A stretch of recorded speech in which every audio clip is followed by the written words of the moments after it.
Bonjour à tous, bonjour à toutes et bienvenue pour cette vidéo dans laquelle on va voir ma quatrième partie du tournoi fermé de Rouen. J'ai 3 sur 3 après avoir battu les 3 joueuses les moins bien classées. Hasard désappareillement, j'ai commencé par elle. Mais là, gros morceau pour cette quatrième ronde. J'affronte Anne-Marie Mutsch, vice-championne d'Allemagne.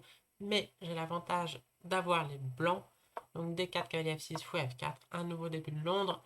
Elle a joué G6, donc système est-indien, et j'ai décidé de jouer comme je ferai, et comme beaucoup d'autres font, avec les noirs face au système Reti slash King's Indian Attack. Donc plutôt que de jouer avec C3, cavalier D2 pour jouer C3, cavalier D2 pour jouer E4, comme j'ai déjà fait, j'ai décidé de jouer très tranquille, E3, H3 pour donner la case de repli au fou et de jouer comme si j'avais les noirs et que mon adversaire me faisait une rétie avec les blancs. Sur roc, fou 2, C5, donc elle joue vraiment comme les blancs font dans la rétie et je joue comme les noirs font le plus souvent contre la rétie. Donc on a ce système double fianchetto de la part de mon adversaire. Je joue à 4 pour pouvoir jouer à 5, à 6, c'est la réponse automatique. Maintenant à 5 perd son sens parce que les noirs pourront jouer B5. Fou H2, petit coup prophylactique pour éviter que E5 un jour vienne avec un gain de temps. Fou B7, donc cette position existe. Enfin, il y a plein de parties avec cette position exacte, où les blancs jouent comme ça, mais il y a même des parties couleur inversée, où donc ça serait au noir de jouer dans cette position. Donc là, tous les coups sont bons. On peut jouer évidemment cavalier D2, c'est le coup le plus joué, c'est le plus naturel. J'ai décidé de jouer le petit coup de tour E1. Intéressant. C'est- Il peut y avoir des idées supplémentaires en gardant le cavalier en B1. Après, parfois on regrette d'avoir joué tour 1, évidemment aussi. Euh, Ici, les noirs voudraient deux choses en général, avoir la tour sur la colonne C, et la meilleure place pour la dame, c'est la case A8, de manière un peu surprenante. Pour ça, il y en a même qui jouent tour A7, c'est un coup très souvent joué, sur un coup comme cavalier D2. On met la dame en A8, alors là la tour est pas forcément si bien placée, mais parfois, en cas d'échange, par exemple, un coup comme ça, euh, les noirs pourraient prendre et doubler les tours comme ça sur la colonne C. Donc que la tour soit passée par A7, C7 ou par C8, puis tour C7 pour doubler, ça revient au même. Et parfois même, les noirs vont jouer pour B5 et du coup avoir ces pièces lourdes doublées sur la colonne A, ça peut être utile. Donc tour A7, c'est un coup vraiment typique. Euh, mais après tour 1, tour A7, ici j'aurais joué C4.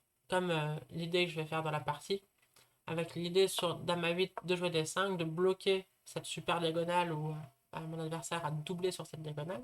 D'habitude on double sur les colonnes, mais elle a doublé sur la diagonale. Et le cavalier, je vais le mettre en C3. Je vais faire une idée un peu similaire dans la partie. Sur tour 1, elle a joué Dame C7. J'ai joué Dame B3.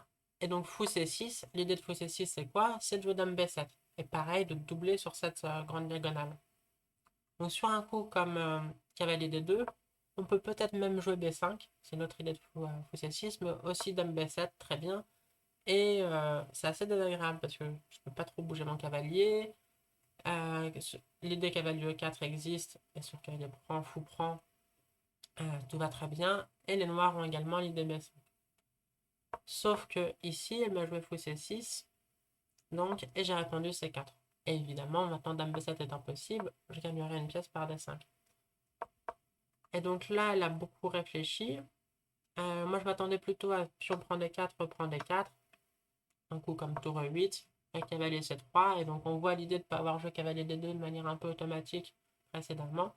Le cavalier vient en C3. Et ici, peut-être E5, tour AD1. Voilà. C'était la suite à laquelle je m'attendais ici. Et je n'étais pas mécontente de jouer ça. Une position très complexe, hein. Il y a quasiment toutes les unités sur l'échiquier. Juste un pion chacune échangé. Bon, position assez riche, mais relativement équilibrée. Elle a joué E5 tout de suite. Intéressant, un coup vraiment de joueuse d'Est indienne. Et ici, il faut prendre son courage à deux mains et jouer D5, ce qui n'est pas forcément le coup de la joueuse de début de Londres, mais c'est objectivement le meilleur coup. Alors, pion prend E5, c'est intéressant aussi, parce que si les noirs reprennent comme ça, La structure n'est pas totalement symétrique. Il y a une grosse différence ici, c'est que la case D5 est durablement faible pour les noirs, forte de mon point de vue, tandis que la case D4 ne l'est pas pour les noirs, parce que le pion E3 la contrôle. Et donc potentiellement on peut jouer là-dessus. Mais sur pion prend E5, ce que j'aimais pas c'était que cavalier prend d'abord. Et ok, je peux forcer la même structure, mais bah, j'ai changé mon bon cavalier contre le cavalier D7 qui était un peu passif. Et donc là les noirs ont tout de suite du bon jeu, par exemple sur un coup comme cavalier C3. Cavalier E4, j'étais très content d'avoir vu cette petite variante. Si j'échange les pièces, bah, j'aurai plus personne pour aller en D5, donc j'en fiche un peu de la case. Et sur cavalier D5, elle peut échanger.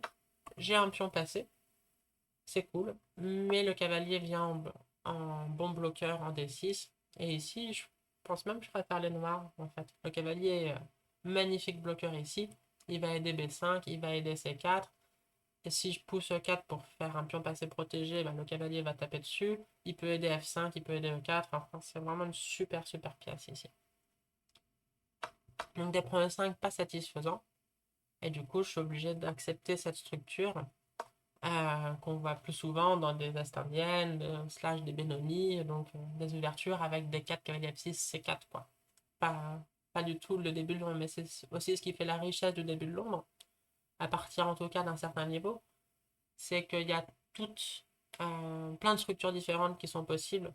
Hein, c'est souvent en dessous d'un certain niveau, on va le jouer de manière un peu systémique, toujours tous les mêmes coups qu'on fait un peu de manière automatique sans trop réfléchir à ce que fait l'adversaire. Mais si on essaye de jouer les meilleurs coups d'après l'ordinateur, on se retrouve souvent à devoir jouer des structures diverses et variées. Pardon, j'ai la voix un peu cassée. Donc, fou B7, le cavalier vient en C3. C'est pour ça, une des raisons pour laquelle je l'avais gardé en B1, pour pouvoir le mettre en C3 le moment opportun. Et ici, elle m'a joué un coup typique de joueuse d'Est indienne qui m'a un peu surprise, mais qui est très bon. Je m'attendais plutôt à ce qu'il prépare F5, par exemple en jouant cavalier E8, mais ici j'ai la possibilité A5. Les noirs veulent jouer à l'aile roi, je joue tout de suite la première à l'aile dame, et donc si le premier pion prend, je peux jouer dame A4 et je vais prendre. Et il y a le pion A6 qui est faible. Plus tard, je pourrais jouer la poussée B4 pour tout ouvrir à l'aile dame avant que les noirs n'aient eu le temps vraiment de créer du jeu à l'aile roi. Mais donc, moi je m'attendais plus à ça, mais elle a joué fou C8, coup prophylactique contre A5, parce que maintenant, sur le même genre d'idée, la tour vient tout de suite en B8, et il y a du contre-jeu pour les noirs, y compris à l'aile dame. Donc en fait, fou C8 replace le fou, qui de manière n'a plus rien à faire ici, il tapait sur un mur. Il peut être actif à l'aile roi bientôt, mais aussi ça donne moins envie au blanc de jouer pour A5. Donc ici, j'ai joué cavalier D2, prépare le replacement du cavalier, et puis libère les pions. Aussi, anticipe la marée de pions noirs à venir potentiellement. Tour B8 pour être certaine que je fasse pas A5 tôt ou tard, ou même protéger le pion B6, ça peut servir bien plus tard. Donc ici, j'avais envisagé des coups originaux comme F4. Potentiellement, je pourrais jouer F5 plus tard, ou prendre. Surprise, je reprends du pion pour pas donner la case de 5. Là, c'était pas mal. Mais ici, j'aimais pas trop cavalier 8. En fait, l'idée de faire F5 pour les noirs et de revenir en F6. Si je me prends F5, le fou H2, il va quand même faire un peu la tête.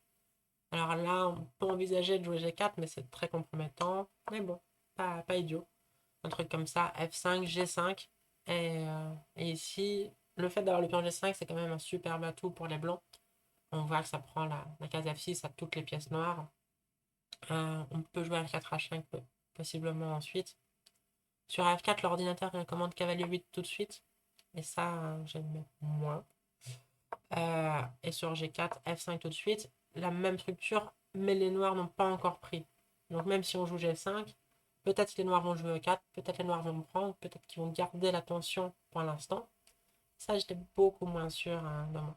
Ça, c'est une structure très riche, très complexe. Il y avait aussi la possibilité de jouer G4, un peu original, mais vu que les noirs veulent jouer F5, on peut leur passer cette envie. Parce que maintenant, même sur un truc comme cavalier 8, peut-être F4, mais peut-être même un coup comme roi H1. Et est-ce que les noirs ont vraiment envie d'un truc comme ça où on a ouvert la colonne G? Mais c'est très compliqué. Je me suis dit, non, je vais d'abord replacer mes pièces. La dame, elle a fait le job en B3. Maintenant, on va la replacer de manière plus centrale.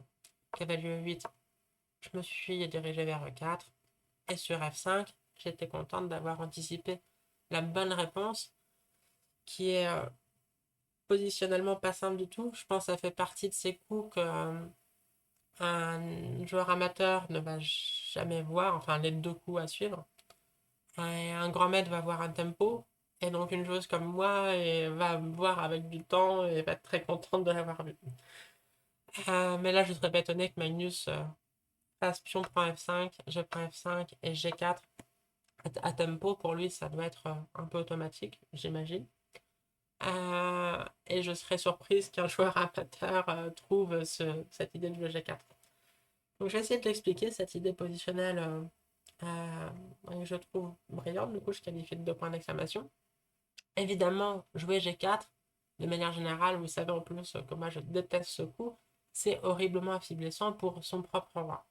Là, en jouant G4, les blancs proclament que certes, on affaiblit notre roi, mais on va affaiblir encore plus le roi noir. Et il faut se rappeler que les noirs, eux aussi, ont joué le pion G et même le pion F. Donc en fait, c'est un cas où le roi va s'ouvrir pour les deux joueuses, mais les blancs disent que ça sera plus grave pour les noirs que pour les blancs. Donc c'est un coup très ambitieux, c'est un coup qui vise à affaiblir les cases blanches et en particulier à gagner la case E4. Ici par exemple, le pion F va sauter et donc les blancs auront accès à la case E4. Le pire coup, ça serait de jouer F4. Ici, vous les trois, on voit que toutes les pièces ont accès aux cases blanches, affaiblies par les poussées des pions. Un coup comme H6 parce que le fou prend H7 menace, on peut même bloquer par F3. Le fou pour l'instant il n'est pas terrible, mais il va revivre, il n'y a pas de souci. C'est censé être même le bon fou des blancs, c'est le fou qui est sur case noire alors que les pions blancs sont bloqués sur case blanche. Mais le mauvais fou est ultra actif ici sur cette diagonale, trop affaiblie par les poussées de pions noirs. Et les cavaliers ont accès à la case 4. Donc là c'est vraiment juste excellent. Plus tard, on pourra même préparer tranquillement, on va prendre son temps, mais préparer H4, G5. Donc, à la place, elle a pris, j'ai repris, cavalier de F6, et ici, j'ai pas trouvé le meilleur coup. Enfin, je l'ai envisagé évidemment, le meilleur coup c'est G5, pas si dur. Enfin, pas un coup surprenant, on a le pion en prise, on le pousse en faisant une attaque. Mais alors, ça repose sur des tactiques que j'avais pas du tout. Moi, j'étais juste terrifiée de cavalier G4, ça, et dame F7. Et je m'étais arrêté peut-être là d'ailleurs, c'est tout. Je me suis dit, oula, mais attends, là, il y a des menaces sur F2, il y a des dames H5. Bon, j'aime pas, ça me fait peur. Bon, l'ordi, il est très content de lui. Il joue cavalier CE4, précis, sur dame H5. Faut faire attention. Par exemple, sur dame H5, bon, la dame déjà fait peur. On peut se dire, ah, mais j'ai roi G2, je vais tour H1 ensuite. Ça va pas du tout pour les noirs. Mais ici, il y a des combinaisons magnifiques, genre tour F2. Alors, je ne vais pas vous montrer toutes euh, les subtilités tactiques et tout, on pourrait y passer des heures, mais l'idée de base, c'est sur fou prend, il y a damage de échec, très gros échec. Sur roi F1, c'est dame H1, sur roi F3, au minimum dame F4 échec, et répète les coups. Et sur cavalier prend, il y a cavalier E3, fourchette royale. Voilà, il se trouve que l'ordi arrive encore à faire nul pour les blancs, mais bon, peu importe. Ça fait peur. Mais donc ici, l'ordi joue d'abord dame D1. Bon, sur un coup comme tour B7 pour jouer tour F7, on voit à quel point ça fait peur. Les noirs attaquent avec toutes leurs pièces. Maintenant, il joue roi G2. Et donc l'idée, c'est que tour prend F2, fou prend F2, ça perd. Mais cavalier prend F2, cavalier E3 échec. On peut jouer le roi. La dame noire est en prise. Et sur dame prend G5, attaque le fou. Ici, les blancs ont cavalier DE4, attaque la dame, protège le fou et les blancs sont gagnants. Bon, alors, autant vous dire que j'avais pas tout ça. Moi, j'ai vu G5, il y avait des G4, fou G3, je me suis dit, oula, dame F7, ça me fait peur, j'arrête mon calcul ici. Et bah, du coup, je joue pas G5. Donc, ça montre mes gros défauts hein, de ne pas calculer assez et pas calculer assez bien. Non seulement je calcule pas assez bien, mais en plus, je calcule pas assez tout court. Et du coup, l'un dans l'autre, je vais m'arrêter souvent en ayant peur de fantômes. Ici, c'est vrai qu'on peut avoir peur positionnellement, de manière intuitive, mais le calcul concret montre que les blancs sont totalement gagnants. Donc c'est un peu dommage de ne pas avoir joué G5. Surtout qu'à la place, j'ai joué F3, qui est le deuxième meilleur coup, mais qui permet au noir d'égaliser, ou presque égaliser en tout cas. Donc F3, grosse erreur, passe de totalement gagnante à objectivement un léger avantage blanc, mais match nul sur un jeu parfait. Roi G2, Dame G7, Fou G3, on retrouve des thèmes un peu similaires. Tour B7, pareil, on l'avait vu celui-là pour aller en F7. Tour H1. Bon, à ma décharge, moi je pense être très bien ici. C'est égal, mais le coup pour égaliser, enfin, l'idée pour égaliser est pas simple du tout. Ici, l'ordinateur joue Fou E3, moi je voulais jouer ça. Il joue Fou D4, l'ordi. Et ici, je voulais simplement doubler les tours. Pourquoi en H4 parce que sur tour H3, H5, ici on est cloué. Mais bon, je voulais jouer tour H4. Et ici, l'ordi joue quand même H5. Tour ici, il prend un G4. Et donc, c'est ce qu'on disait tout à l'heure, tout s'ouvre de partout. Et la question, c'est pour qui l'ouverture de la loi est le plus dramatique. Ici, après tour H6, on se dit que bah, c'est clairement pour les noirs. Tour G6 arrive, c'est fini. Bon, l'ordi trouve des coups. Il prend un F3. Coup prend F3. Ici, seul coup pour pas être perdant, E4. Donne un pion. Sur cavalier prend, il joue fou F5, il défend la menace tour G6. Et sur fou prend, il joue cavalier G4, laisse tour G6.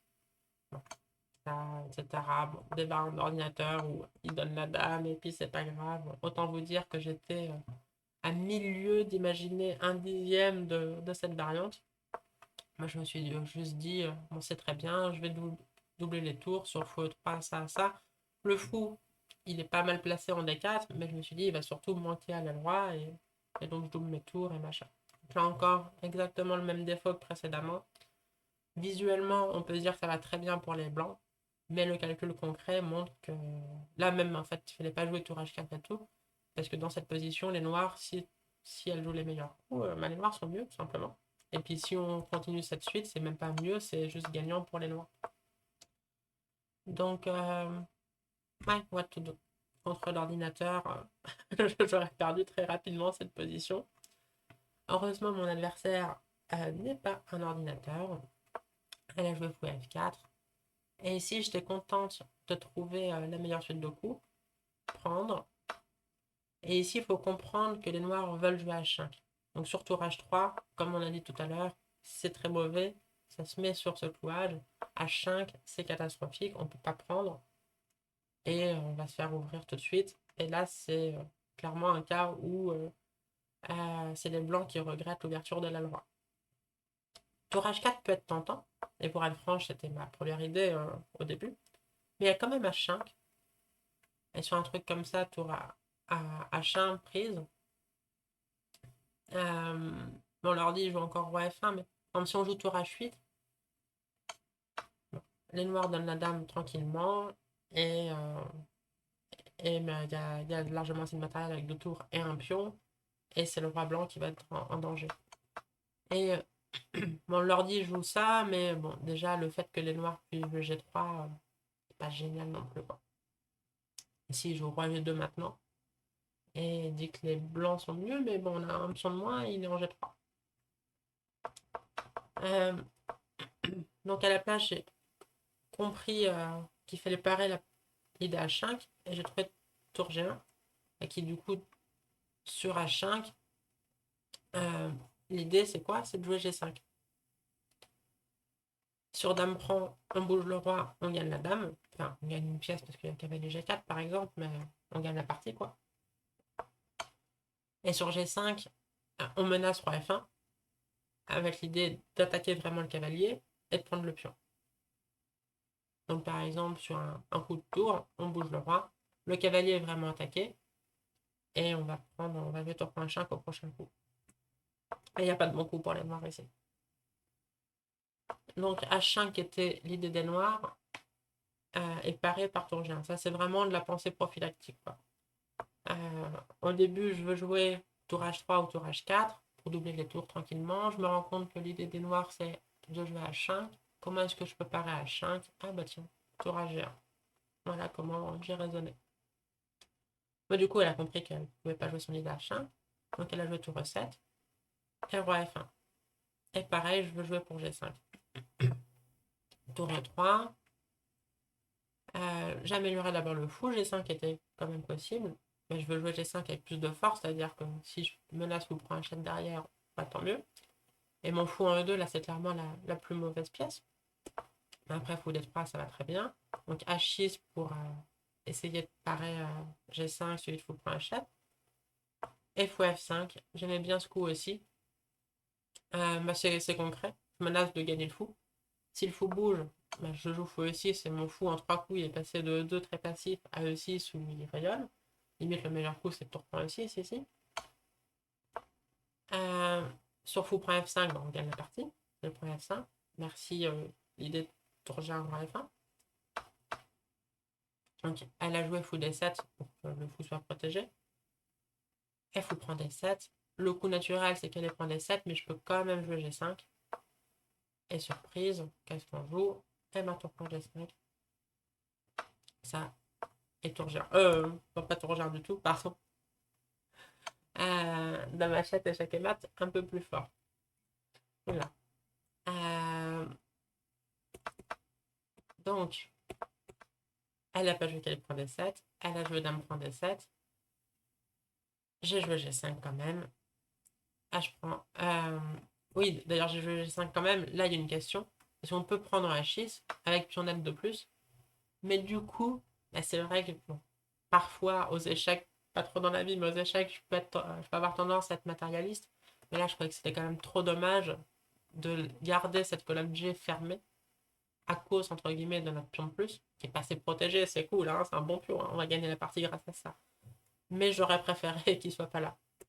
Désolé, mais je t'aime bien, mais en fait, je préfère que tu sois pas là quand même. Et donc, j'ai préféré jouer G5, H G5, tour G5.